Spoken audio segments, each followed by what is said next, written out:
لو قلت لك ان في زمن من الازمنه التاجر المسلم كان يقدر يسافر من حدود الاندلس لحد حدود الصين وهو حاطط رجل على رجل بنفس العمله، نفس الدينار الذهبي ونفس الدرهم الفضي، لا مطار يوقفه عشان يغير عمله، ولا التضخم يبلع مدخراته، ولا بنك مركزي يطبع ورق من الهواء فيسرق تعب عمره. والصدمه ان النظام ده كان تحت رايه حضاره اسلاميه وواقف على قواعد شرعيه واضحه في الذهب والفضه والتبادل العادل. وفي الوقت اللي فلوسك النهارده كل يوم بتخسر قيمتها، كان الدينار والدرهم ثابتين لعقود طويله. انا دكتور محمد حسين، وده واحد من اقوى الفصول في رحله المال من بابل لبيتكوين. ركز معايا جدا. السلام عليكم يا اصدقائي ابطال الوعي المالي، اخباركم ايه؟ يا رب تكونوا بخير. معاكم دكتور محمد حسين في قناتكم ريتش هابتس بالعربي.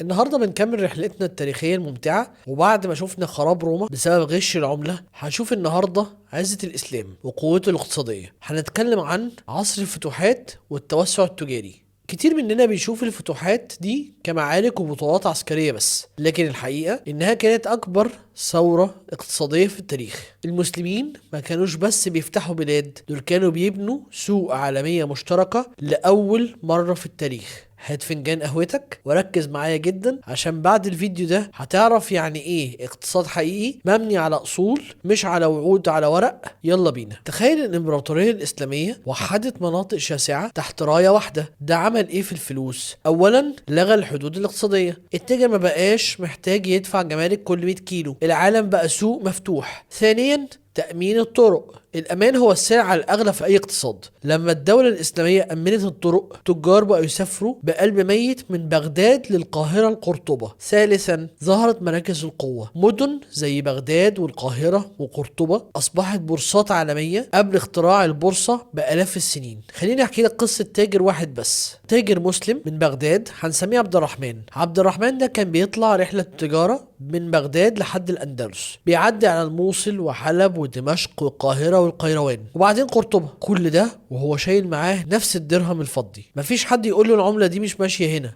روح وغيرها. ليه؟ لأن العالم الإسلامي كله كان بيتعامل بنظام نقدي واحد تقريبا، نفس المقياس، نفس الوزن، نفس الثقة. قارن ده بحياتك النهاردة. على ما تسافر بس من بلد عربية لبلد عربية تانية، عملة مختلفة، سعر صرف بيتغير كل يوم، ورسوم وعمولات وعدم استقرار. هنا تبدأ تحس قد ايه توحيد العملة وقتها كان قوة اقتصادية مرعبة. خد المفاجأة دي، عارفين كلمة شيك او تشيك اللي بنستخدموها النهارده في البنوك؟ اصلها كلمة عربية وهي الصك. تخيل بقى المشهد ده، عبد الرحمن التاجر اللي كنا بنتكلم عنه عايز ينقل ثروة ضخمة من بغداد للمغرب. بدل ما يشيل 10 كيلو ذهب على ظهره ويخاف من قطاع الطرق، يعمل ايه؟ يروح لجهبذ، يعني صرفي كبير معروف بالامانة في بغداد، يقول له انا طالع رحلة للمغرب ومش عايز اشيل الذهب. الجهبذ ياخد منه ذهب، يوزنه بدقة ويتأكد من نقاوته، وبعدين يكتب له صك، يعني ورقة عليها قيمة معينة موقعة ومختومة ومتسجلة في الدفاتر الصيرفة. عبد الرحمن يسافر بالورقة بس. لو القطاع الطرق هاجموه في الطريق، ياخدوا ايه؟ حتة الورقة. يوصل للمغرب، يروح للجهبذ تاني هناك يقدم له الصك. الجهبذ يفتح سجلاته، يلاقي اسم الجهبذ الاولاني، علامة الختم بتاعه، يصرف له الذهب كامل زي ما حطه في بغداد.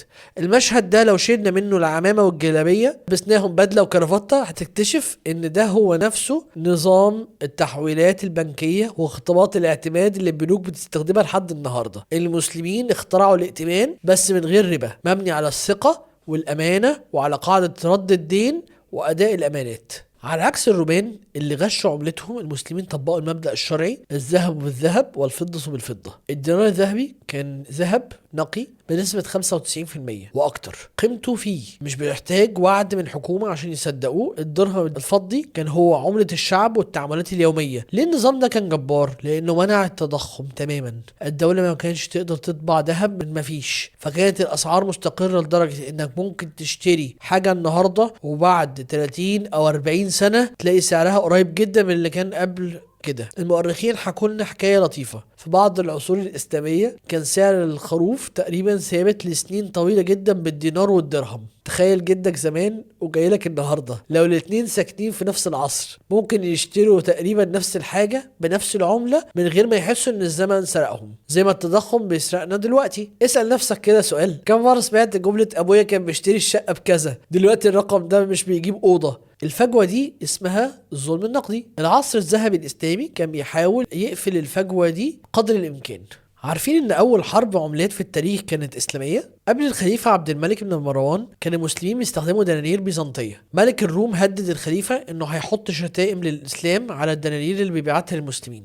تخيل معايا المشهد، رسول من ملك الروم يجي لقصر الخليفه برساله فيها تهديد: لو ما مشيتوش على شروطنا السياسيه هنشوه عملتكم اللي بتتعاملوا بيها ونحط عليها كلام ضد دينكم. عبد الملك بن مروان ما تهزش وخد قرار تاريخي، تعريب السكة. أمر بضرب أول دينار إسلامي خالص مكتوب عليه الله أحد الله الصمد. مش بس كده، اتغير شكل العملة واللغة على العملة والوزن والنقاء، وبقى للمسلمين سيادة نقدية لأول مرة.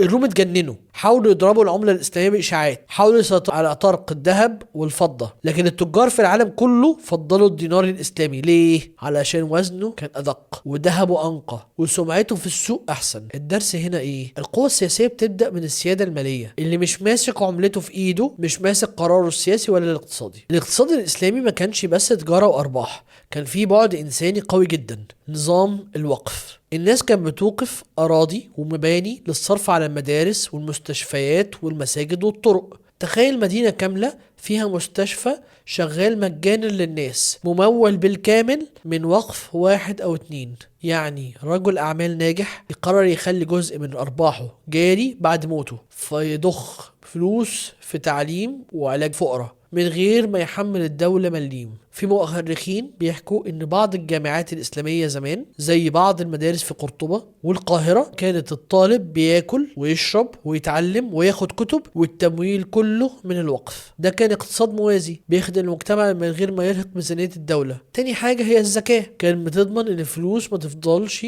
دولة بين الاغنياء، لازم تلف وترجع للفقير عشان يحصل رواج اقتصادي. يعني الغني مش بس بيخبي الذهب تحت البلاطة، لا بيتحرك في السوق، يدور، يستثمر، يساعد، يمول. لو بصينا للنظام ده بنظارة اقتصادي بحتة هنلاقي انه عامل زي مضخة بتمنع الفلوس تركض في حتة واحدة. رحلتنا في العصر الذهبي بتعلمنا دروس غالية جدا. النهاردة العملة أمانة، لما العملة تكون مرتبطة بأصل حقيقي ذهب أو فضة الناس بتطمن وادخاراتها مش بتضيع في التضخم بسهولة. تاني حاجة الأخلاق هي المحرك. الاقتصاد الإسلامي نجح لأنه قام على الصدق والأمانة ومنع الغرر ومنع الربا. اقتصاد من غير أخلاق يتحول لأداة استغلال، لكن اقتصاد بأخلاق يتحول لأداة نهضة. السيادة المالية اللي ما بيملكش عملته ما بيملكش قراره، واللي ساب قيمة فلوسه تتاكل كل سنة من التضخم لازم يبدأ يفكر: أنا بحول تعبي الورق بيتبخر ولا الأصل حقيقي يحافظ على قيمته؟ النهاردة وإحنا بنشوف العملات الورقية بتقل قيمتها كل يوم بنعرف قيمة اللي كان عندنا. الذهب والفضة هم مال الله اللي ما يغدرش بصاحبه. لو الفيديو ده حسسك بفخر أو علمك حاجة جديدة ما تنساش تعمل لايك وتشترك في القناة، ده بيساعدنا نكمل. اكتب في التعليقات تحت تفتكر لو رجعنا نتعامل بالذهب والفضة النهاردة التضخم هيختفي؟ وإيه أكتر معلومة فاجأتك عن السيادة المالية للمسلمين؟ شاركني رأيك. أنا دكتور محمد حسين، أشوفكم في الحلقة الجاية